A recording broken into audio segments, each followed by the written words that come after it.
મિત્રો હવે આપને ચેપ્ટર નંબર 15 સંભાવના વિશેનો પ્રાસ્તાવિક ખ્યાલ મેળવેલો, ત્યારબાદ ઉદાહરણ નંબર 1 અને 2 આપને કરેલા. હવે આપને ઉદાહરણ નંબર 3 તરફ આગળ વધીએ. રકમ શું કહે છે કે ધારો કે આપણે પાસાને એકવાર ફેંકીએ છીએ. રેડી? હવે જો પેલા ક્લિયર કરી લઈએ કે જે રમતમાં જે પાસો હોય છે, અગાઉ આપણે જોઈ જ લીધેલું છે, તો પણ ફરીથી યાદ કરી લઈ કે પાસો હોય છે એમાં કુલ 6 સપાટી હોય ને બધી સપાટી ઉપર ધારો કે કોઈ એક નંબર લખેલો હોય છે, એટલે એક સપાટી ઉપર 1 2 3 4 5 ને 6, એનો મતલબ કે કુલ 6 સપાટી સમઘન હોય છે. રેડી? શા માટે સમઘન હોય છે એ પાસ્ટમાં આપણે વાત બધી કરી દીધેલી છે. રેડી? એટલે કુલ 6 સપાટી હોય છે, 6 નંબર હોય છે, એ ક્લિયર. હવે શું કીધું છે, રકમમાં આગળ વધીએ કે પહેલો નંબર, પાસા ઉપરના પૃષ્ઠ ઉપર 4 કરતા મોટી સંખ્યા મેળવવાની સંભાવના કેટલી છે? તો એનો મતલબ કે શું કીધું, પાસા ઉપરનો જે પૃષ્ઠ એટલે સપાટી. રેડી? કે પાસા ઉપરની જે સપાટી છે, કુલ 6 સપાટી હોય છે, હમણાં આપણે વાત કરી દીધી. કોઈ એક સપાટી ગમે પસંદ કરી લઈ, અથવા 6 સપાટી હોય છે, એમાં જે નંબર છે એ 4 કરતા મોટી સંખ્યા. એટલે અહીંયા બહુ વસ્તુ ક્લિયર કરી દઉં છું, વ્યવસ્થિત સમજીને આગળ વધવું પડશે મિત્રો. કે 4 કરતા મોટી સંખ્યા કીધી એટલે કુલ નંબર કેટલા? 6. 4 કરતા મોટી કીધી એટલે 2 નંબર જ આવશે. ક્યાં? તો કે 5 અને 6. રેડી?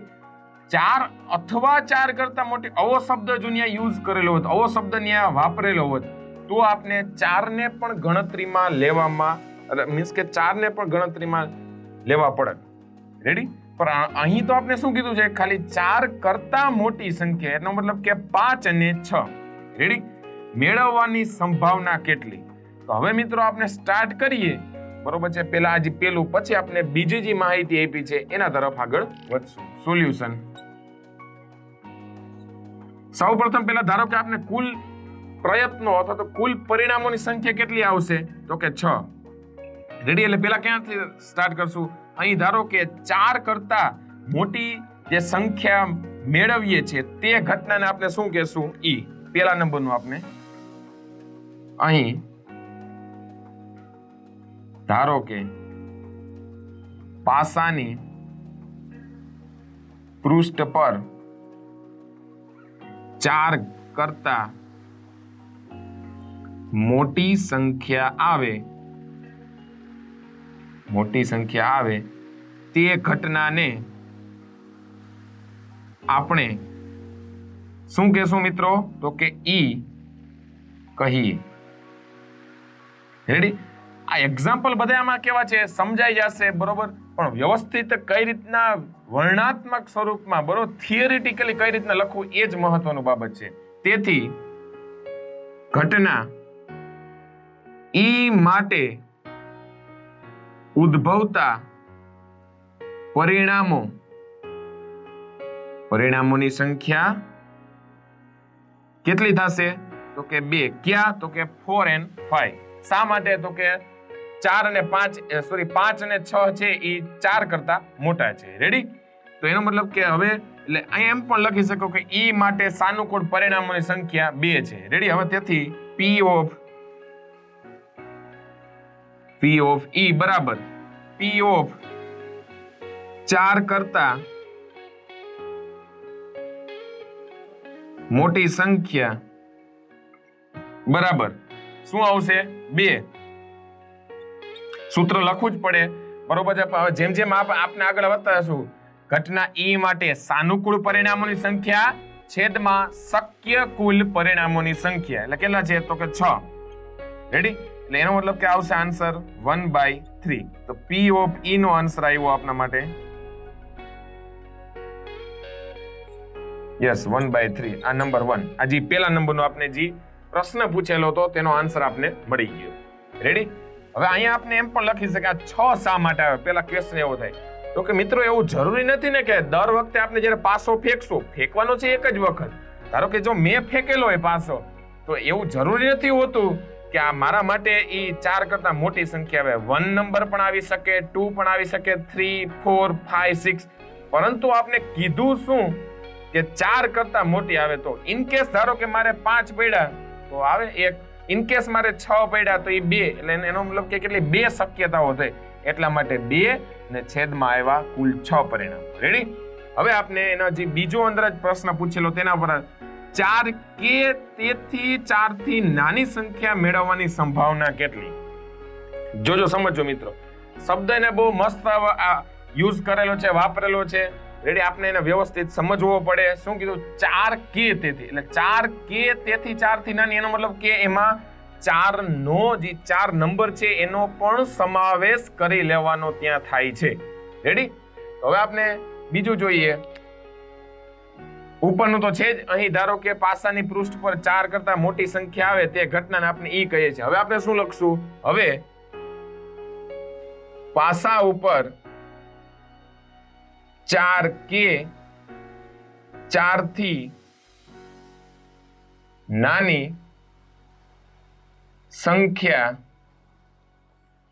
આવે તે ઘટનાને આપણે શું કહી દે? એફ કહી દે. રેડી? ભલે આપણે ઇવેન્ટનો ઈ વાપરીએ છીએ, પણ અહીંયા આપણે કેટલી 2 ઘટના બને છે. પહેલી જે ઘટના હતી એને આપણે શું કીધું? ઈ કીધું. તો હવે જે આપની ઘટના આવે છે એને આપણે શું કહી દઈએ છીએ? એફ કહી દઈએ છીએ. E1 E2 ઈ પણ ઈ રીતના પણ તમે ત્યાં નામકરણ કરી શકો છો. એફ કહીએ તો શું કીધું? ઘટના એફ માટે સાનુકૂળ, અથવા તો આ રીતના પણ લખી શકીએ, ઉદ્ભવતા પરિણામોની સંખ્યા. સાનુકૂળ પરિણામો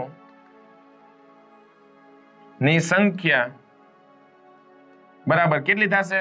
તો કે 4 કે તેથી નાની, 4 એક 4 આવશે, બીજું શું આવશે? 3, પછી 2 અને 1, એટલે કુલ પરિણામો થયા મિત્રો આપના માટે 4, નહીં કે 4 નંબર.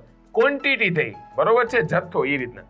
તેથી P of F બરાબર P of 4 કે તેથી નાની સંખ્યા બરાબર કુલ પરિણામો મિત્રો કેટલા? ઘટના F માટે ઉદ્ભવતા પરિણામોની સંખ્યા એટલે કે 4, એટલે શક્ય કુલ પરિણામો એટલે કે 6 બરાબર છેદ ઉડાડી એટલે શું આવશે? 2/3.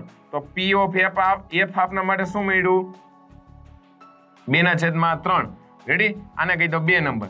તો આપણે જે 2 પ્રશ્ન પૂછેલા હતા એ બંનેનો આન્સર આપણે ક્લિયર થઈ ગયો. હવે મિત્રો એક કામ કરીએ. આપણે જે ઘટનાઓ મળી છે P of E અને P of F, બંનેનો સરવાળો કરો જી મિત્રો.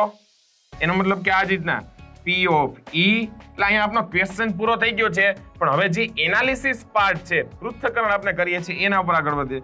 P of E plus P of F કરો, એનો મતલબ કે 1/3 પ્લસ 2/3, એટલે એનો મતલબ કે શું થશે? બંનેનો છેદ સરખો છે એટલે 3.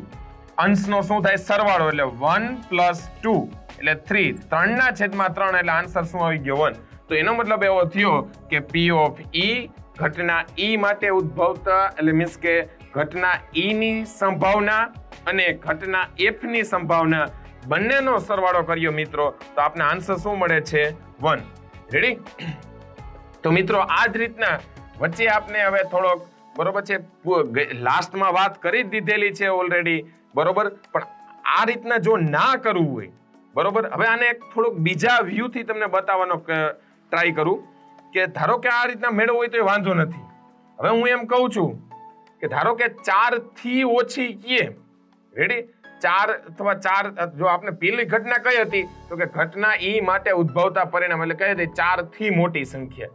હવે એને હું 1 માંથી બાદ કરી નાખું, ટોટલ સંભાવના 1 માંથી, તો બાકીની જે ઘટના એટલે કઈ? તો કે 4 કે તેથી 4 થી નાની સંખ્યા. રેડી? એટલે ત્યાંથી આપનો પૂરક ઘટના જે લાસ્ટમાં આપણે વાત કરી દીધી છે, તો પણ આજે ફરીથી એને કન્સેપ્ટ ઉપર આગળ વધીએ, કારણ કે હવે પછીના જે દાખલા છે ને એ પૂરક ઘટના, ચોક્કસ ઘટના, અચોક્કસ ઘટના, અને જે અત્યારે આપણે એક્ઝામ્પલ ગણીએ એ બધાના મિક્સ આવશે. એટલે પહેલા ફરીથી કન્સેપ્ટ થોડોક, બરોબર, ઝડપથી રિવાઇઝ કરીને આપણે ઉદાહરણ નંબર 4 તરફ મિત્રો આગળ વધશું.